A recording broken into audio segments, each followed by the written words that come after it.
নিজের রুমটাকে সুন্দর করে ডেকোরেট করে রাখতে না আমার ভীষণই ভালো লাগে।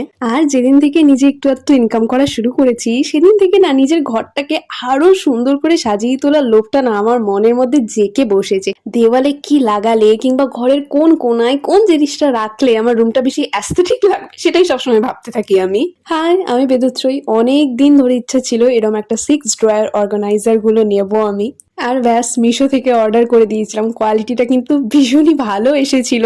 মানে আনএক্সপেক্টেড যে এত ভালো একটা কোয়ালিটি আসবে। আমার পার্সোনালি মনে হয় নিজের এই ছোট ছোট শখগুলো পূরণ করার জন্য না প্রত্যেকটা মেয়ের অল্প পরিমাণ হলেও রোজগার করা উচিত। কারণ না শখের দাম লাখ টাকা। বড় হওয়ার সাথে সাথে বাবা মার কাছে আর সত্যি বলতে কিছু চাইতে ইচ্ছে করে না যে আমাকে কিছু টাকা দাও আমি এটা কিনবো বা ওটা খাবো। তার থেকে বরং নিজে একটু ইনকাম করি।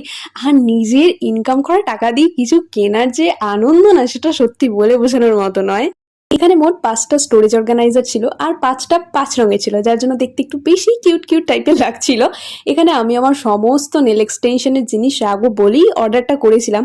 আর এটাকে সেট করার পর এটা দেখতে ঠিক এরকম লাগছিল, বেশ ভালোই লাগছিল আমার, মোটামুটি সুন্দর এসছিল দাম আন্দাজে।